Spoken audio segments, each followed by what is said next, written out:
सभी 10 मिनट अपना समय निकालकर इस कहानी को जरूर देखिए। आपको जरूर पसंद आने वाली है। दो अच्छे मित्र थे, बड़े हो जाते हैं और उनकी शादियां भी। एक गोविंद और दूसरा श्रीनाथ था। दोनों बनारस के थे। वही उनकी पढ़ाई और लिखाई होती है। फिलहाल दोनों हैदराबाद में काम करते हैं। गोविंद एक स्कूल का टीचर था और श्रीनाथ सेक्रेटेरिएट में काम करता था।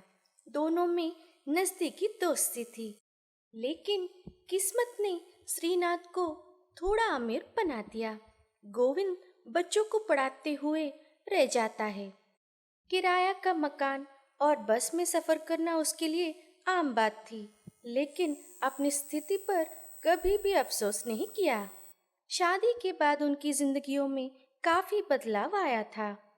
गोविंद की पत्नी सरला एक गरीब घराने की लड़की थी। वो गोविंद के मामा की बेटी थी। आसमान को छूना चाहती थी सरला, लेकिन सरला के ख्वाब कभी पूरे नहीं होते थे। कभी सरला ऐश और आराम जिंदगी के बारे में बात करती थी तो हंसकर टाल देता था गोविंद। अपने देश में 100 में से 40 लोग भूखे ही सोते हैं। उनसे तो हम बेहतर ही हैं। कभी कभी सरला की ख्वाहिशों को पूरा नहीं कर पाने का अफसोस करता था। औरतें अपने अड़ोस पड़ोस को देखकर अपनी जिंदगी की कमियों को आसानी से जान लेते हैं, अपनी खूबियों को पहचान नहीं पाते। यहाँ भी यही हुआ। खुद का मकान और गाड़ी खरीद नहीं पाए। सरला को इसका दुख था। श्रीनाथ की पत्नी लक्ष्मी एक अच्छी घराने की लड़की थी। दान धर्म करती थी। भगवान पर श्रद्धा भक्ति पूर्ण रूप से थी। अमीर होने का घमंड भी नहीं था। लक्ष्मी और सरला भी दोस्त बन जाते हैं। दोनों के घरों के बीच आना जाना होता रहता है। लक्ष्मी को सरला की मासूमियत बहुत पसंद थी।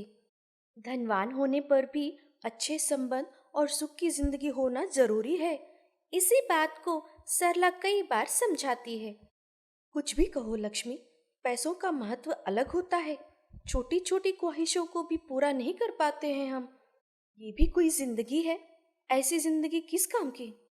दिन, महीने और कई साल गुजर जाते हैं। सभी और भी बड़े हो जाते हैं। वह अगस्त का महीना था। उस महीने में श्रीनाथ रिटायर होने वाला था। अगले महीने में सितंबर में गोविंद का रिटायरमेंट था। 31 अगस्त का दिन आ ही गया। श्रीनाथ लक्ष्मी गोविंद के घर जाकर रिटायरमेंट फंक्शन में शामिल होने का न्योता देकर आते हैं। बिना बुलाए भी गोविंद चला जाता। अब सरला भी आ जाती है। श्रीनाथ यूडीसी स्थान में रिटायर हो रहा था। फंक्शन बहुत अच्छा चला। सेक्रेटेरिएट और डिपार्टमेंट वाले श्रीनाथ की तारीफ कर रहे थे। अच्छे आदमी थे, काम पे भी बहुत तेज थे। उनकी रिटायरमेंट डिपार्टमेंट के लिए बहुत नुकसानदायक है। अब दोस्त के बारे में गोविंद बात करता है। अगर दूसरा जन्म होता तो इसी दोस्त का दोस्त बनकर पैदा होना चाहता हूँ। दोस्ती पर जान देने वाला श्रीनाथ उसके परिवार का व्यक्ति कहता है। ये बात सुनकर सभी खुश हो जाते हैं। उस दिन रात को नजदीक के होटल में सभी खाना खाते हैं। बहुत दिनों बाद सरला बाहर का खाना खाती है। उसे बहुत जलन होने लगती है। श्रीनाथ की अच्छी नौकरी थी। उनका रिटायरमेंट फंक्शन अच्छे से किए। सभी ने उनकी तारीफ की। अगले महीने में उसका पति गोविंद का रिटायरमेंट होने वाला था। एक साधारण स्कूल टीचर का अपॉइंटमेंट लेकर आज हेडमास्टर के दर्जे में रिटायरमेंट होने वाला है। अब उनका फंक्शन कैसे होगा? श्रीनाथ का रिटायरमेंट फंक्शन की तरह धूमधाम से तो नहीं होने वाला है।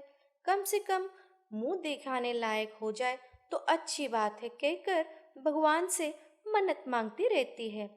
रिटायरमेंट का दिन नजदीक पड़ते ही सरला में तनाव बढ़ जाता है। दोनों जाकर श्रीनाथ और लक्ष्मी को फंक्शन में बुलाते हैं। मन ही मन में सरला चाहती थी कि वे लोग फंक्शन में शामिल ना हो। रिटायरमेंट का दिन आ गया। उस दिन स्कूल जाकर कुछ क्लासेस भी पढ़ाता है। वो उसका आखिरी क्लास था। गदगद स्वर में क्लास को समाप्त करके गोविंद कक्षा से बाहर आता है। शाम के 4 बज गए।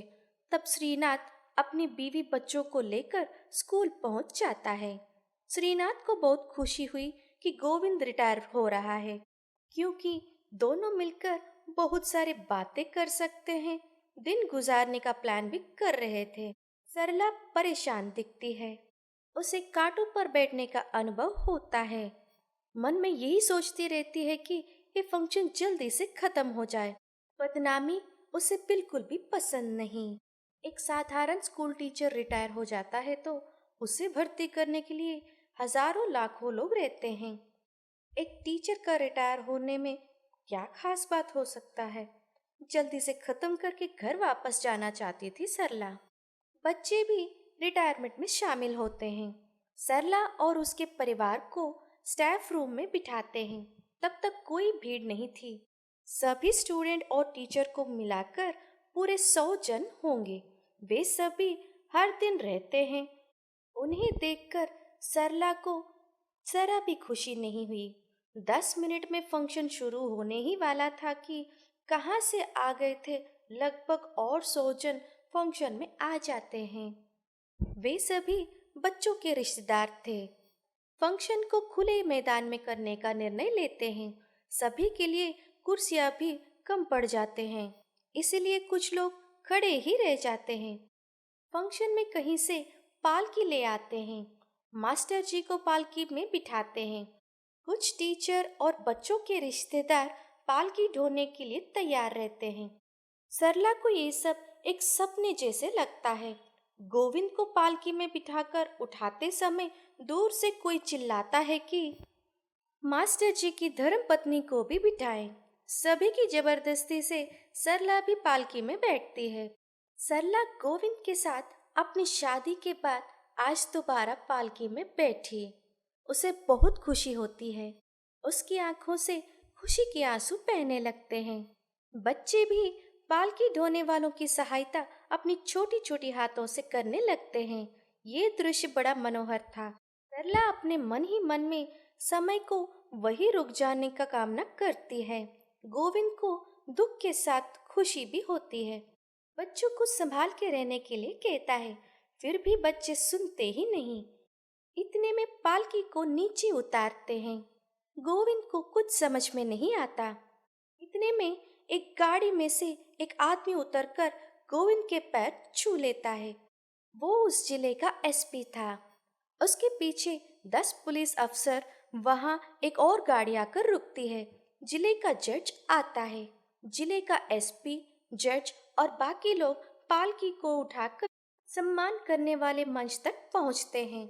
पैर धोने के लिए पानी और थाली रखे गए। एसपी और जज गोविंद मास्टर जी के पैर धोकर पानी सर पर डाल लेते हैं। कुछ औरतें गोविंद और सरला को आरती देते हैं। सभी फूलों की बरसात करते हैं। बच्चे मास्टर जी के बारे में बात करते हुए रोने लग जाते हैं। बाकी टीचर लोगों की भी यही हालत थी। सभी की आंखें नम थी। जिले के एसपी और जज भी बोले, अपनी जिंदगी की सफलता का श्रेय मास्टर जी को ही जाता है। उनके बगल में बैठना नहीं चाहते थे, खड़े ही रह जाते हैं। वहां का माहौल बहुत वर्णनाती था। श्रीनाथ की खुशी का कोई ठिकाना नहीं रहा। अपने दोस्त को जो आदर सम्मान मिला उस पर बहुत खुश था। गोविंद मेरा जिगरी दोस्त है, उसको ऐसे पाकर मुझे बहुत खुशी हुई। आखिरी में गोविंद बोला, बच्चों को मेरा आशीर्वाद। एक समय में मेरे विद्यार्थी, आज एसपी और जज बनकर मेरे ही सामने आना बहुत खुशी की बात है। इस तरह बच्चों को उन्नत स्थिति में देखना मुझे गर्व की बात है। ये बच्चे ही मेरी संपत्ति हैं, ये ही मेरा सब कुछ है। इतना बड़ा वरदान देने वाले भगवान से यही प्रार्थना करता हूँ कि मेरे बच्चों को अच्छी भविष्य और दीर्घायु प्रदान करें। बच्चों को रोकना बड़ा मुश्किल था। गोविंद से इतना प्यार करते थे कि फंक्शन का खत्म होते ही सभी मिलकर गोविंद के घर तक छोड़ आते हैं।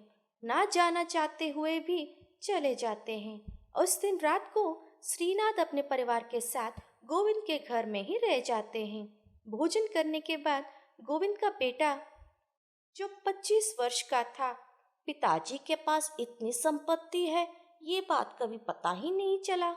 मुझे भी, खुशी से सरला कहती है। श्रीनाथ बीच में, ये कुबेर से कम नहीं है, तय दिल से कह रहा हूँ। सरला गोविंद को देखती है। तब गोविंद, इस जन्म के लिए ये संपत्ति काफी है। सरला, आकाश में एक चमक दिखाई देती है, जैसे गुरु की संपत्ति बच्चे ही हो।